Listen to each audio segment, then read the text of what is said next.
Hello students, so welcome back again on Physics by Sri Ram sir.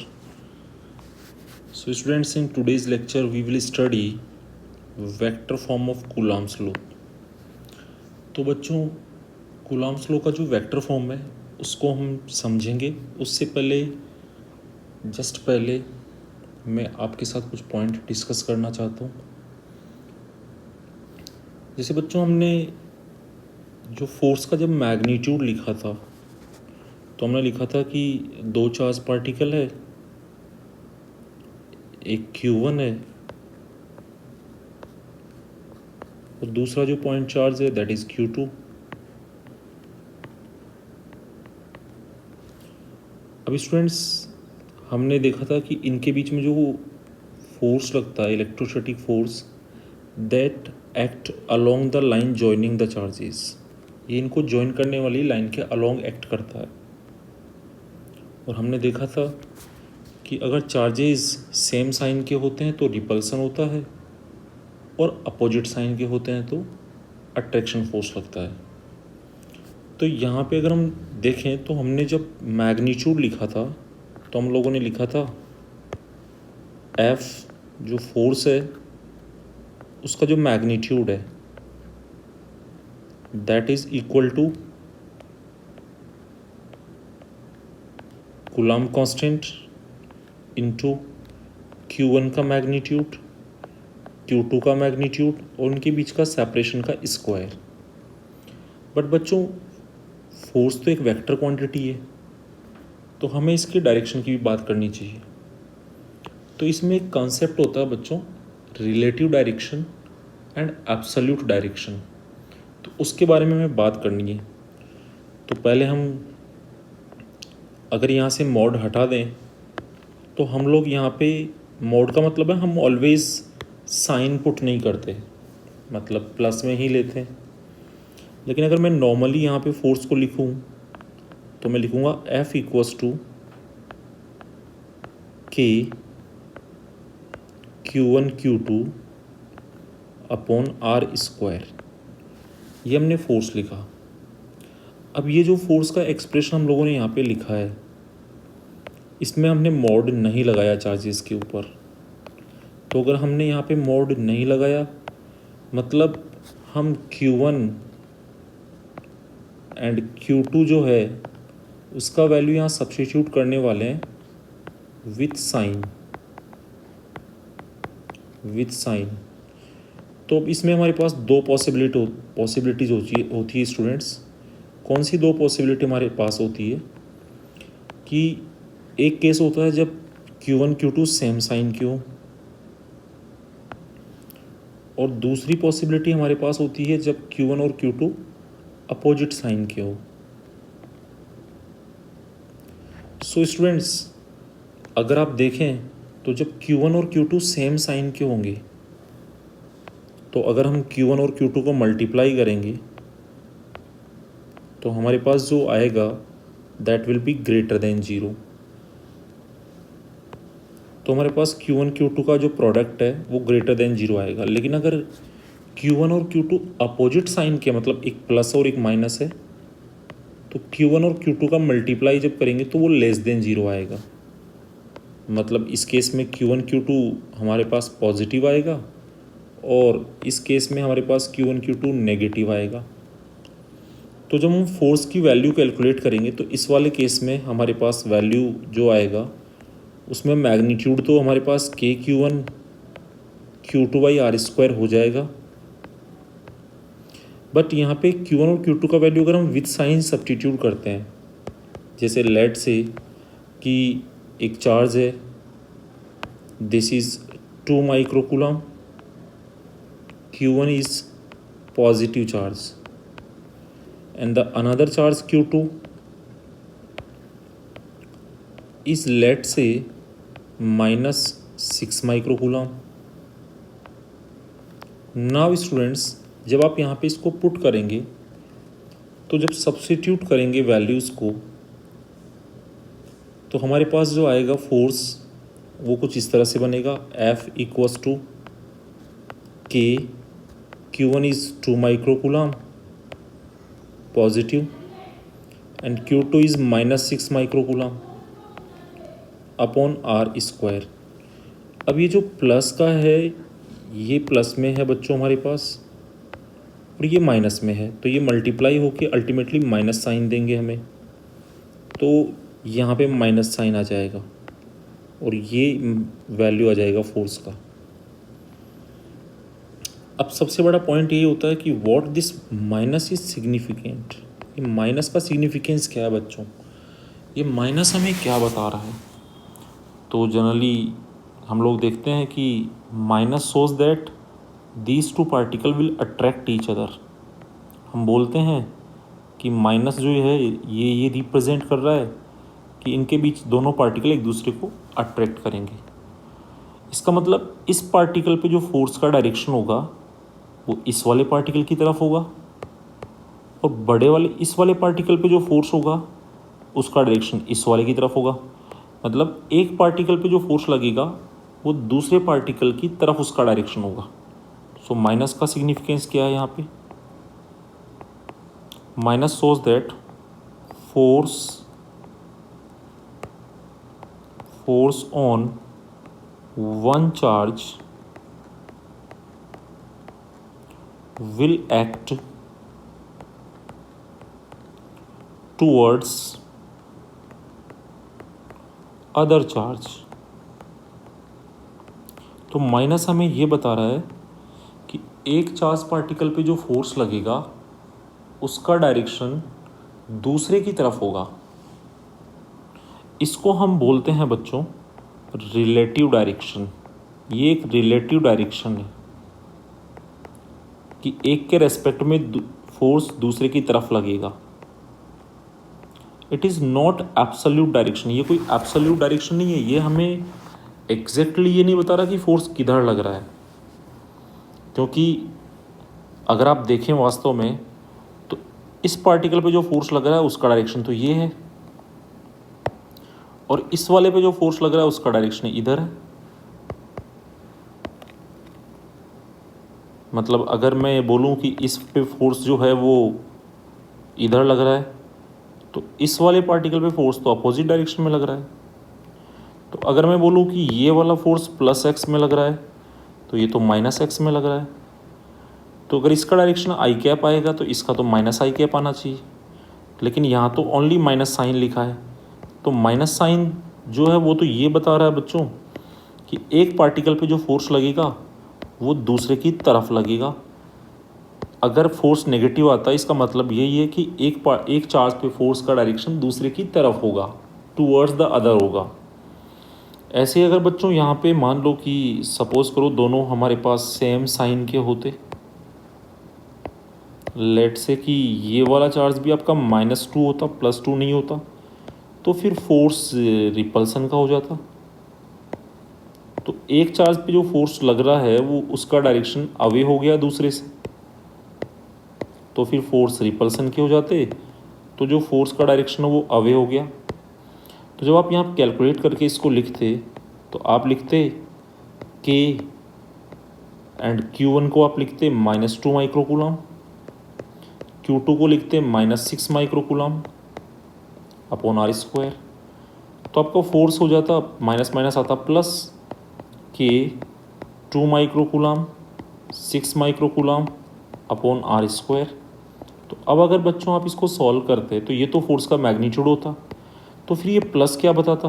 तो generally हम लोग बोलते हैं कि इट शोज द रिपल्सन, जैसे माइनस हमें बताता है अट्रैक्शन और प्लस हमें बताता है रिपल्सन। तो बेटा अट्रैक्शन और रिपल्सन कोई डायरेक्शन थोड़ी ना है। माइनस आपको बताता है कि फोर्स अट्रैक्टिव नेचर का है, फोर्स का जो नेचर है दैट इज अट्रैक्टिव। अब यहाँ पे रिपल्सन का फोर्स लग रहा है, तो अट्रैक्शन रिपल्सन्स जो हैं they are not the directions, they are not absolute directions, they are basically the relative direction. Repulsion positive sign क्या इंडिकेशन दे रहा है, पॉजिटिव साइन हमें क्या समझा रहा है, ये समझा रहा है force on one charge, force on any one charge, दोनों में से किसी भी एक पे, विल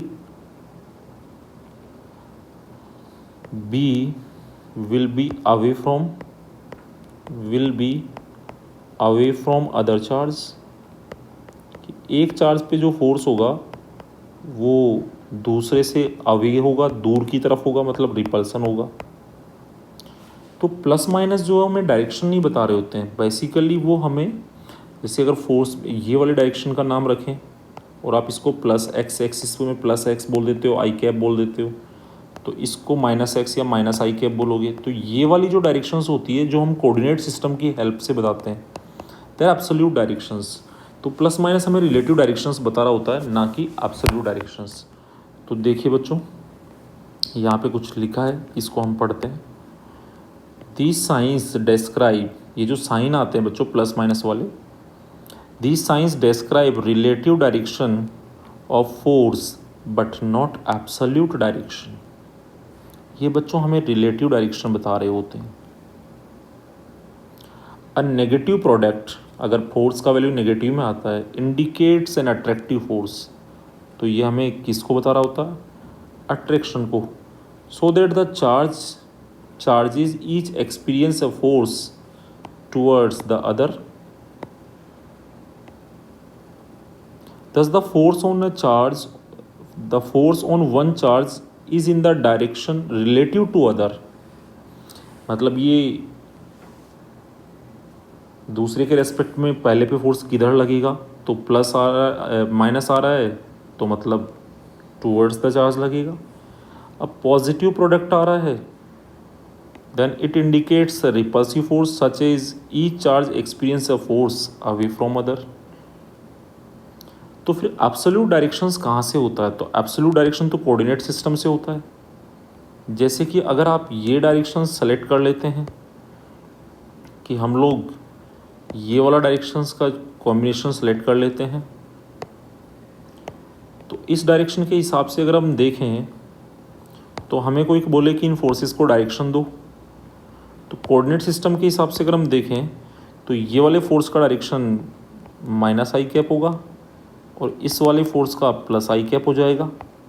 ऐसे इस वाले का माइनस आई कैप हो जाएगा और इस वाले का प्लस आई कैप हो जाएगा।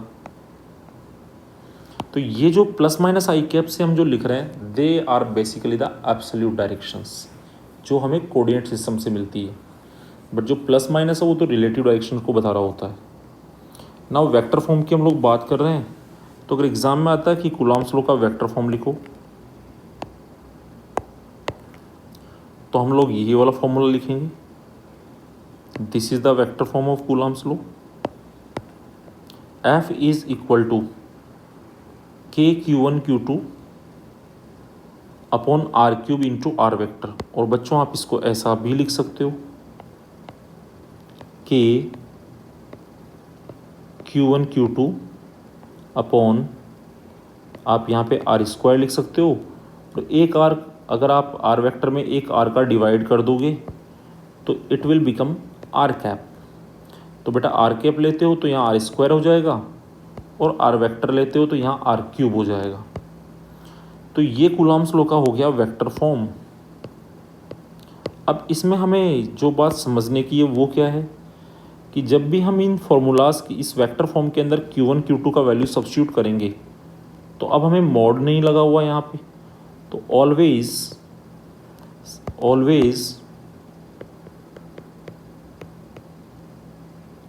Right Q1 and Q2 with sign. तो इसमें आप विथ साइन Q1 Q2 का वैल्यू डालेंगे, डायरेक्शन बेटा ऑटोमेटिकली एडजस्ट हो जाएगा डायरेक्शन अपने आप। तो Q1 Q2 विथ साइन डालेंगे, आर तो उनके बीच का सेपरेशन है जो डिस्टेंस फार्मूला से भी हम निकाल सकते हैं। फिर यहाँ पे आ रहा है R vector, this is important. तो आर वेक्टर क्या होता है?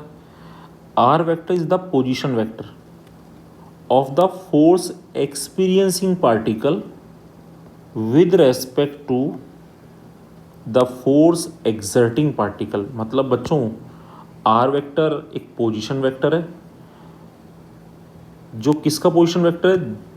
फोर्स एक्सपीरियंसिंग पार्टिकल का, जिस पार्टिकल पे फोर्स लग रहा है उसका पोजीशन वेक्टर। जैसे यहाँ Q2 पे अगर मैं Q1 की वजह से फोर्स निकालना चाहता हूँ, अगर मुझे Q2 पे Q1 की वजह से फोर्स निकालना है, तो स्टूडेंट्स Q2 हो गया फोर्स एक्सपीरियंसिंग पार्टिकल,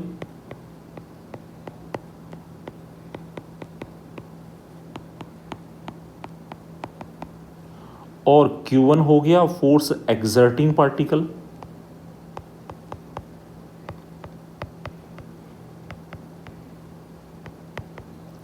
तो आर वेक्टर क्या है? फोर्स एक्सपीरियंसिंग पार्टिकल का फोर्स एक्सर्टिंग के रेस्पेक्ट में पोजीशन वेक्टर है। मतलब बच्चों ये इसका पोजीशन वेक्टर है इसके रेस्पेक्ट में, Q2 का पोजीशन वेक्टर है Q1 के रेस्पेक्ट में। और पोजीशन वेक्टर हमेशा जिसका होता है वहाँ पे एरो फिनिश होता है।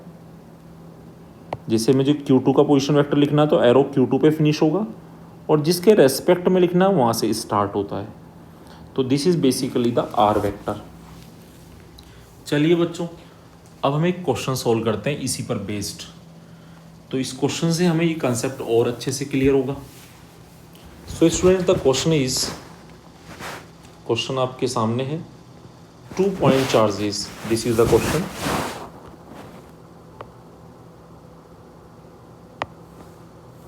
सो this is the question. 2 point charges Q1 which is 20 microcoulomb. तो यहाँ पे हमने एक पार्टिकल बना दिया Q1, and this Q1 is 20 microcoulomb, and Q2, this is the second particle Q2 which is 25 microcoulomb, are placed at the points, जिन points पर placed है बेटा दैट आर, इसका x कोऑर्डिनेट -1 है, y कोऑर्डिनेट 1 है, z भी 1 है metre में, और इसके कोऑर्डिनेट्स है 3, 1 एंड -2। ये Q2 के कोऑर्डिनेट्स है जहाँ पे Q2 रखा हुआ है कार्टेशियन कोऑर्डिनेट सिस्टम में। तो Q1 और Q2 के कोऑर्डिनेट्स हमारे पास है x1, y1, z1, x2, y2, z2 with respect to a coordinate system. Find the magnitude and the unit vector along electrostatic force on Q2। तो मुझे फोर्स किस पे निकालना है? Q2 पे। तो Q1 Q2 पे दोनों पे चार्ज पॉजिटिव है, तो Q1 Q2 को रिपेल करेगा। तो मुझे ये वाला फोर्स निकालना है, बेसिकली ये वाला फोर्स मुझे फाइंड करना है। तो ये वाला फोर्स मुझे अब हमें बनाना पड़ेगा बच्चों पोजीशन वेक्टर। तो पोजीशन वेक्टर जो है वो फोर्स एक्सर्टिंग पार्टिकल से स्टार्ट होता है और फोर्स एक्सपीरियंसिंग पार्टिकल पे ख़त्म होता है। तो Q1 फोर्स लगा रहा है तो यहाँ से स्टार्ट होगा, और Q2 पे लगा रहा है तो Q2 की तरफ जाएगा। So this is basically the R vector. ये हो गया बच्चों पोजीशन वेक्टर आर।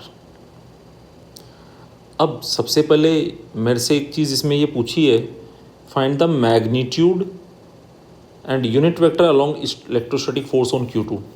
तो जो Q2 पे जो ये फोर्स लग रहा है इसका मुझे मैग्नीट्यूड निकालना है, और इस फोर्स की डायरेक्शन में यूनिट वेक्टर निकालना है। तो फोर्स की डायरेक्शन में यूनिट वेक्टर कौन सा हो जाएगा? तो ये जो आर वेक्टर है ये फोर्स की डायरेक्शन में ही है। अभी आप नोटिस कर पा रहे हैं कि आर वेक्टर का डायरेक्शन भी इधर है और फोर्स भी Q2 पे रिपल्सिव लग रहा है। तो आर वेक्टर का जो डायरेक्शन है वो और फोर्स का डायरेक्शन सेम है। तो अगर मैं इस पोजीशन वेक्टर का यूनिट वेक्टर निकाल लूँगा तो वही तो फोर्स की डायरेक्शन में यूनिट वेक्टर होगा। मतलब बेसिकली मुझे आर कैप पूछा इन्होंने। R cap, what is R cap? So R cap is basically R vector divided by its magnitude होता है। वेक्टर में उसके मैग्नीट्यूड से डिवाइड करेंगे। So this is the unit vector. ये यूनिट वेक्टर हो गया। किधर हो गया? तो ये यूनिट वेक्टर जो है वो आर वेक्टर की डायरेक्शन में है और फोर्स भी उधर ही है। तो unit vector in the direction of force on Q2, Q2 पे जो फोर्स लग रहा है उसकी डायरेक्शन में यूनिट वेक्टर हो गया। अब बच्चों आर वेक्टर हम कैसे लिखते हैं? तो आर वेक्टर लिखने का तरीका होता है जहाँ पे एरो फिनिश हो रहा है उसके एक्स कोऑर्डिनेट में से, और जहाँ से एरो स्टार्ट हो रहा है उसके एक्स कोऑर्डिनेट को माइनस करेंगे। मतलब फाइनल पॉइंट एरो जहाँ है उसके करस्पॉन्डिंग कोऑर्डिनेट में से इनिशियल पॉइंट के करस्पॉन्डिंग कोऑर्डिनेट्स को माइनस करेंगे। जैसे यहाँ पे मुझे आर कैप लिखना है तो मैं पहले आर वेक्टर लिखूँगा। तो आर वेक्टर के लिए मैं इस फाइनल पॉइंट जो है आर वेक्टर का जो एरो है उसके एक्स में से इसका एक्स माइनस करूँगा, फिर वाई में से वाई, जेड में से जेड।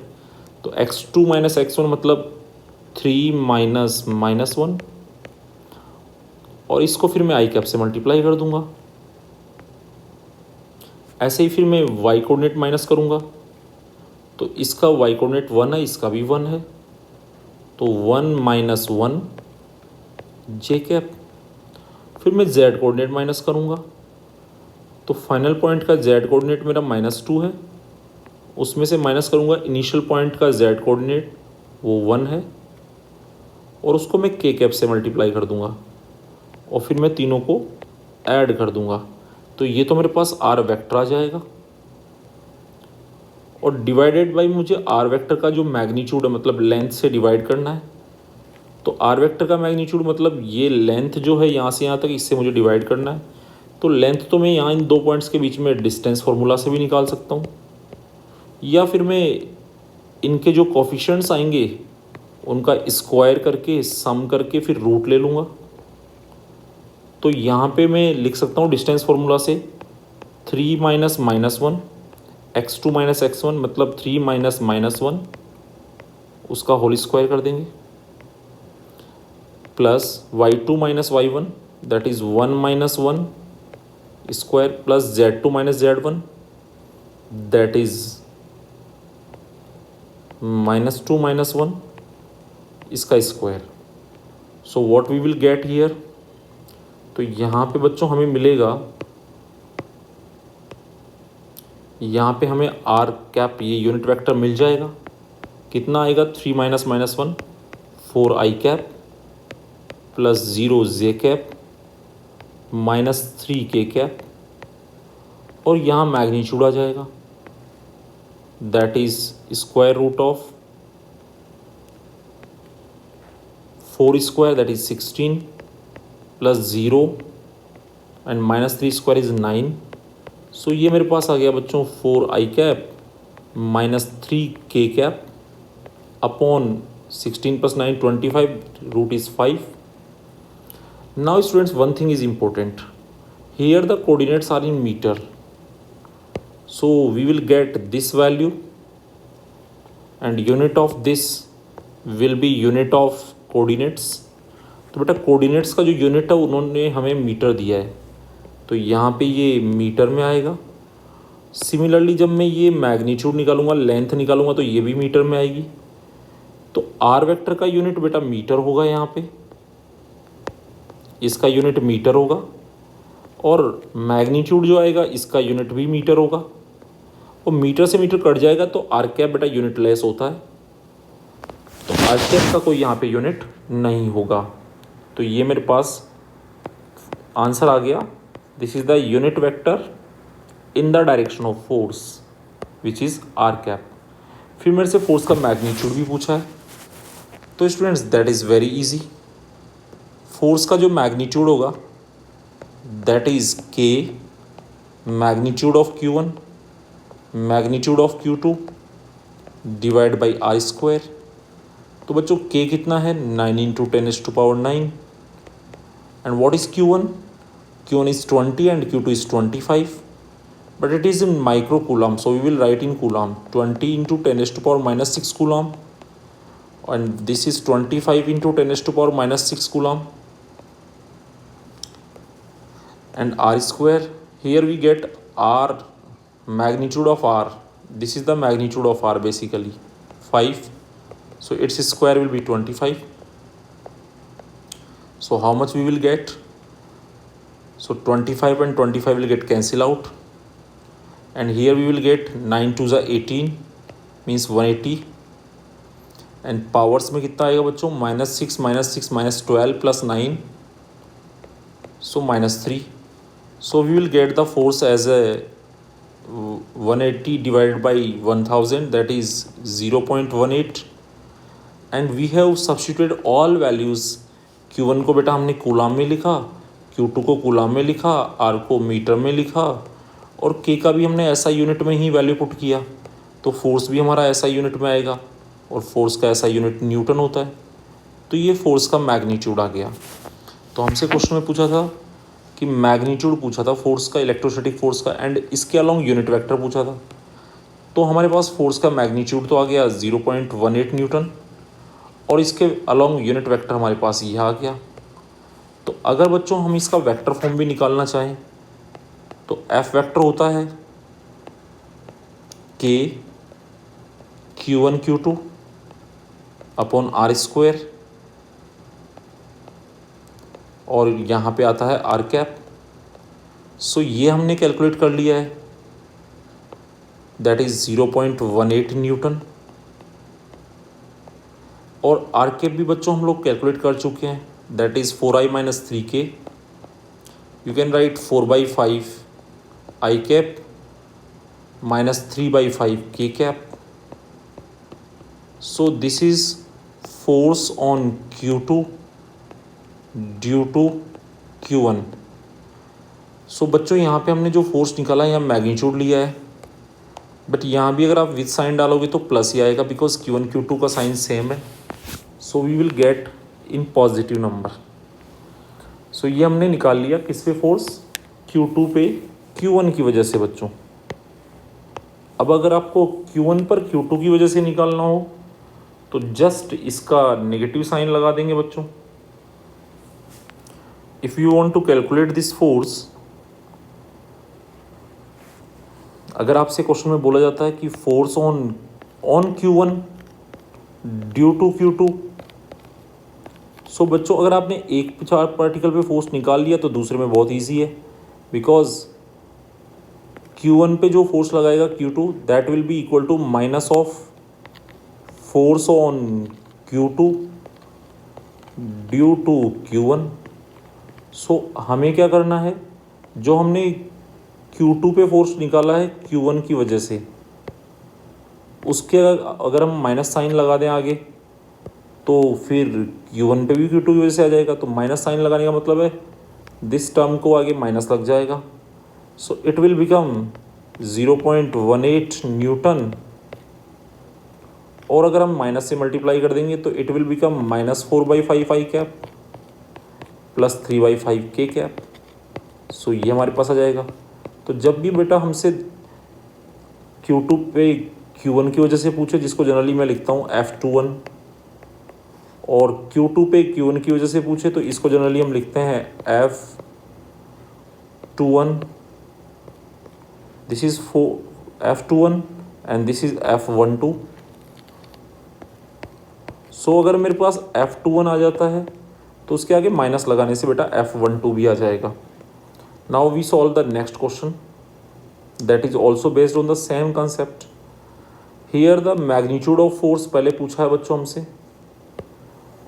सो एक पॉइंट चार्ज है QA, this is QA, this is A, so charge is QA and which is plus 100 microcoulomb, this is plus 100 microcoulomb. और दूसरा जो चार्ज है बेटा that is QB and it is also plus 200 microcoulomb. The coordinates of A जिस point पे उसके coordinate है 102 in metre, और बी जिस पॉइंट पे है बेटा उसके कोऑर्डिनेट है 442 in metre. Now the question is first calculate the magnitude of force and then the vector form. So magnitude of force you can easily calculate by using the simple formula. बस आपको क्या ध्यान रखना है, इनके बीच का distance r निकालना है, तो आप डिस्टेंस फार्मूला से निकाल लेंगे। That will be 4 minus 1 square means 3 square.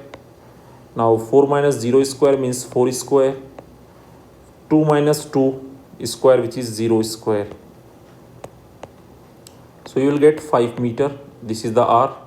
Now बेटा QA का वैल्यू जब आप सब्स्टिट्यूट करेंगे तो this will be 100 micro coulomb, so 100 into micro is 10 raised to power minus 6 coulomb, and this is 200 micro coulomb, so 200 into 10 raised to power minus 6 coulomb।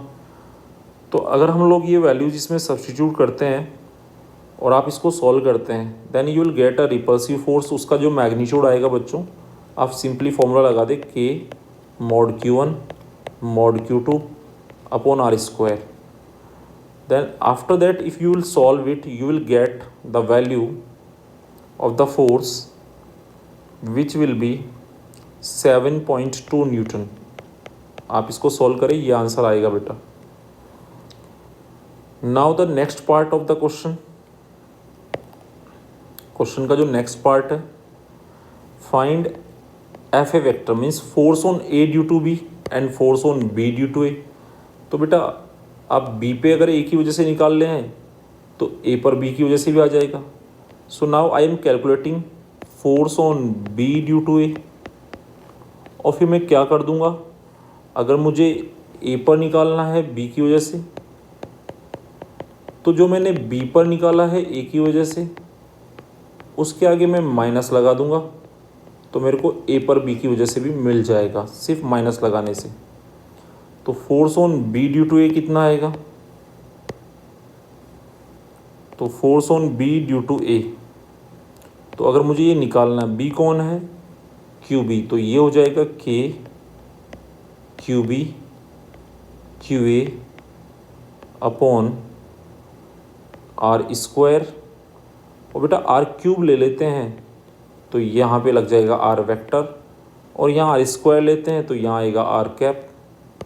तो बस बहुत easy है, Q1 Q2 with sign put करना है, तो हमारे पास ये कितना आएगा, तो ये हमारे पास आ जाएगा 9 into 10⁻⁹। QB is 200 micro coulomb, so it will be 10⁻⁻6 coulomb। This is 100 micro coulomb, that is 100 into 10⁻⁻6। तो ये हमने के Q1 Q2 का वैल्यू सब्स्टिट्यूट किया। Now R cube, so what is R, we have got R as a 5 metre, so R cube will be 5 cube that is 125। बेटा एक चीज़ ध्यान रखनी है कि ये आपको कूलाम में पुट करना है, क्योंकि ये भी आपने ऐसा यूनिट में लिया है। अब क्यू ए और क्यू बी को भी आपको माइक्रो कूलाम है तो कूलाम बना के डालना है, और डिस्टेंस आपको मीटर में डालनी है। जब सारी चीज़ आप ऐसा यूनिट्स में करेंगे तो आपका फोर्स न्यूटन में आएगा, और साथ में अब आर वेक्टर लिखना है, ये भी आपको मीटर में ही लिखना है। मतलब ये आपका किस में होना चाहिए, आर वेक्टर मीटर में होना चाहिए। यहाँ जो आर सब्स्टिट्यूट कर रहे हैं बेटा, ये भी आपका मीटर में होना चाहिए यूनिट, और जो आप Q1 Q2 पुट कर रहे हैं वो बेटा आपको कूलाम में पुट करने हैं। माइक्रो मिली कुछ भी हो, आपको कूलाम में डालने हैं। और के का वैल्यू 9 इंटू 10⁻⁹ ऑलरेडी ऐसा यूनिट्स में ही है, तो फिर लास्ट में आपका फोर्स का यूनिट न्यूटन निकल के आएगा जब सारी चीज़ें आप ऐसा यूनिट्स में डालेंगे। अब हमें चाहिए आर वेक्टर। तो आर वेक्टर क्या है बच्चों, फोर्स एक्सपीरियंसिंग पार्टिकल का पोजीशन वेक्टर है। तो हम फोर्स किस पे निकाल रहे हैं, बी पे, तो ये बी का पोजीशन वेक्टर हो जाएगा फोर्स एक्सर्टिंग पार्टिकल के रेस्पेक्ट में, मीन्स ए के रेस्पेक्ट में। तो this is basically the position vector R vector B का ए के रेस्पेक्ट में। तो हमें ये पोजीशन वेक्टर कैसे लिखेंगे, तो बी का ए के रेस्पेक्ट में मुझे ये वाला वेक्टर लिखना है, तो फाइनल पॉइंट जो है उसके कोऑर्डिनेट में से इनिशियल के कोऑर्डिनेट माइनस करेंगे और आई जे कैप से मल्टीप्लाई करके ऐड कर देंगे। तो 4 - 1, तो बेटा ये हो जाएगा 4 - 1 आई cap plus 4 - 0 j cap plus 2 - 2 के कैप। ये हो गया बच्चों आर वेक्टर। क्या मीटर में है, yes the coordinates are given in metre. बेटा अगर ये सेंटीमीटर में होते तो हम मीटर बनाते इनको 10⁻⁻2 से मल्टीप्लाई करके, बट ये मीटर में गिवन है तो कोई टेंशन नहीं है। तो जब हम इसको सॉल्व करेंगे then what we will get, ये तो बेटा फोर्स का वैल्यू आएगा, तो ये कितना आने वाला है, सो you will see that this is 10⁻⁻6 है बेटा, -6 - 12, -12 से 9 कैंसिल कर दिया हमने तो -3 रह गया, और फिर हमने एक ज़ीरो ये वाला, एक ये वाला, एक ये वाला ज़ीरो भी हटा दिया, तो हमारे पास पावर्स ख़त्म। नाउ 9 टू ज़ा, हमारे पास पावर है -12 और हमने 9 है यहाँ पे, तो 3 यहाँ पे हमने कर दिया। अच्छा, अब देखो स्टूडेंट्स, हमारे पास ये कितना आ गया, ये हमारे पास आ गया 9 टू ज़ा 180 अपॉन 125। अब आप लोग सोच रहे होंगे कि सर ऊपर आपने मैग्नीट्यूड निकाला तो 7.2 आ रहा था, बट यहाँ तो ये 180 में 125 डिवाइड करेंगे तो 7.2 तो नहीं आएगा। पर बेटा आप एक चीज़ नोटिस करो, यहाँ पे क्या है, आर स्क्वायर, लेकिन यहाँ पे आपने क्या लिखा है, आर क्यूब। क्यों लिखा है, क्योंकि आप यहाँ पे लिख रहे हो आर वेक्टर। अगर बेटा आप इसको आर स्क्वायर ही लिखना चाहते हो तो फिर आपको ये जो वेक्टर है आर वेक्टर, इसके अपोन में आर लेना पड़ेगा यहाँ पे, तो एक 5 यहाँ चला जाएगा और यहाँ आर स्क्वायर का 25 रह जाएगा। तो बात वहीं पे आनी है बेटा घूम फिर के। तो इसलिए ये ध्यान रखें कि यहाँ पे अगर आप आर वेक्टर डाल रहे हो यहाँ पे, तो यहाँ पे आर क्यूब ही डालेंगे, हम 125 ही डालेंगे। So we will get 180 upon 125 into, यहाँ हमारे पास कितना आएगा, so 4 - 1 that is 3i cap plus 4j cap and 0k cap है, सो दैट इज फिनिश्ड। सो 3i प्लस 4j आ गया यहाँ पे। नाउ 180 में हम 125 का अगर डिवाइड भी करते हैं, 180 को हम डिवाइड करते हैं 125 से, तो 1.44 आता है। So we will get 1.44 into 3i cap plus 4j cap और यूनिट न्यूटन होगा। ना 1.44 जो मेरे पास आया, इसको मैं 3 से मल्टीप्लाई करूं, then I will get 4.32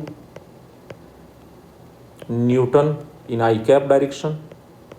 and अगर मैं इसको 4 से मल्टीप्लाई करूं तो I will get 5.76 newton J cap में। तो ये एक्स कंपोनेंट हो गया, ये वाई हो गया। आप इसको भी सिंप्लीफाई करके और सिंपल फॉर्म में छोड़ सकते हैं। नाउ ये तो हो गया एफ बी ए। अब मुझे निकालना है एफ ए बी, तो that will be just minus of F B A. तो इसका जस्ट माइनस करना है मेरे को। ये जो मैंने फोर्स निकाला है, इसका माइनस करने का मतलब है इसको माइनस से मल्टीप्लाई कर देंगे, तो it will B -4.32 Newton I cap minus 5.76 newton J cap. That will be the answer. Now there is a third question, again simply based on vector form।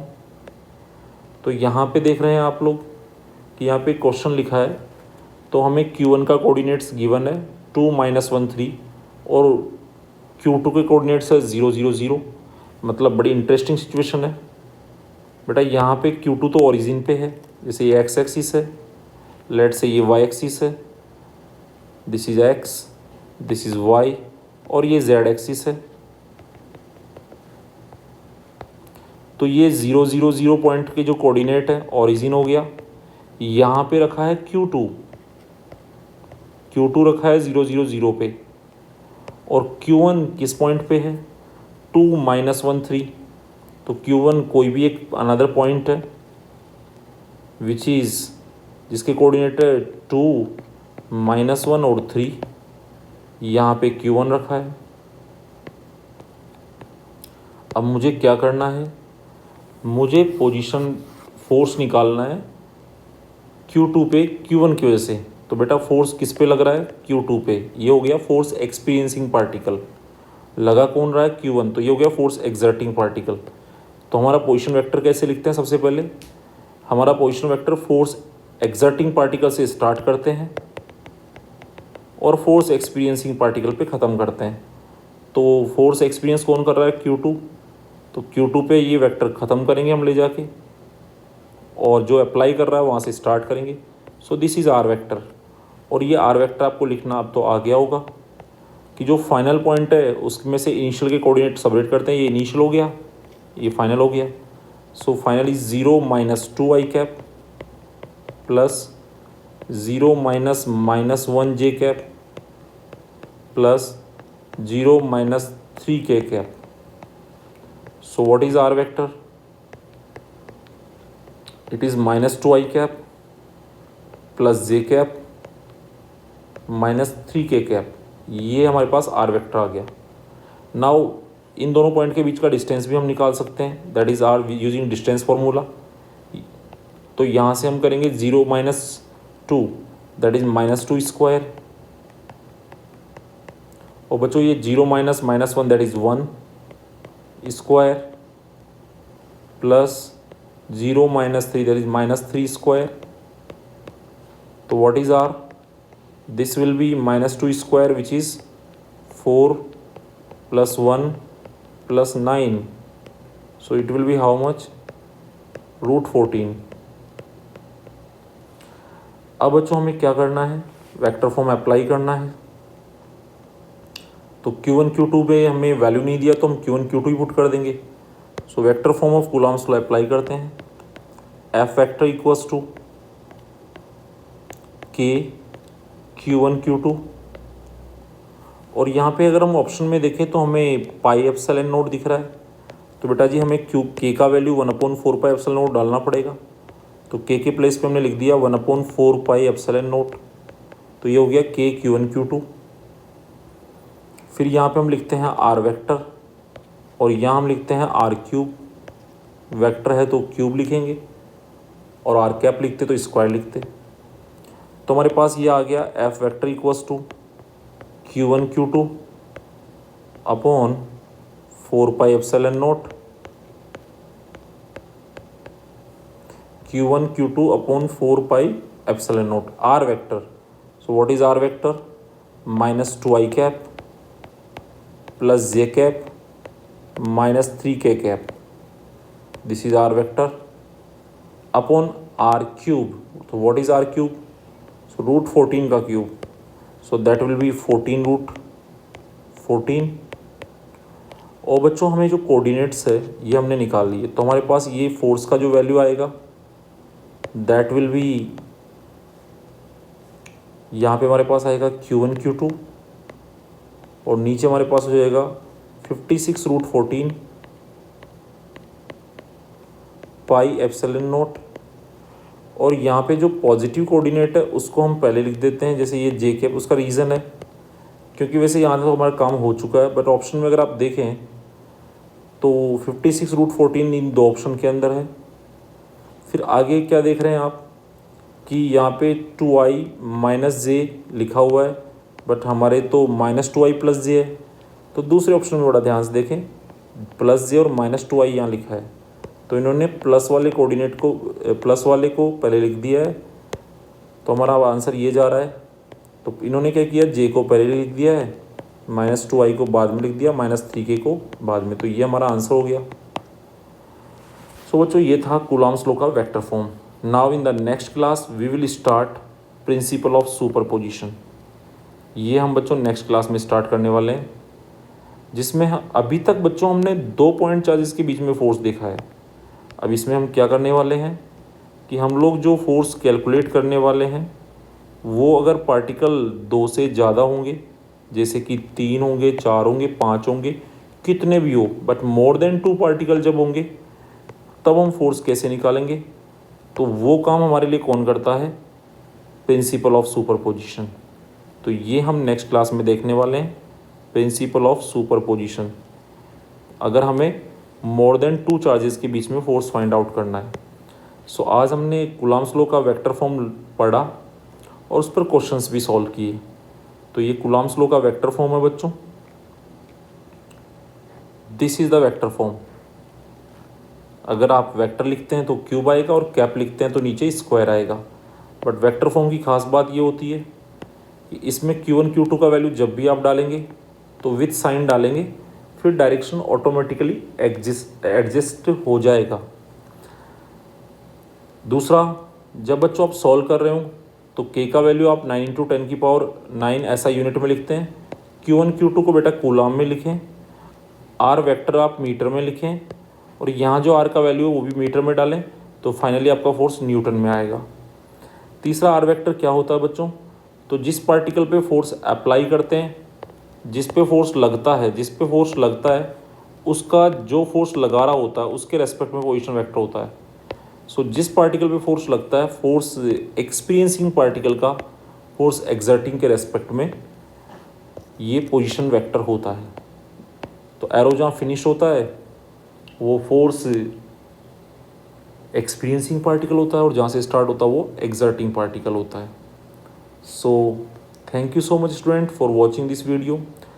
बच्चों इसी तरह से आप लेक्चर्स देखते रहिए, फिजिक्स समझते रहिए, चैनल को लाइक भी करते रहिए, सब्सक्राइब भी करते रहिए, शेयर भी करते रहिए। थैंक यू सो मच बच्चों। So we will meet in the next lecture to understand the principle of superposition. Thank you so much बच्चों।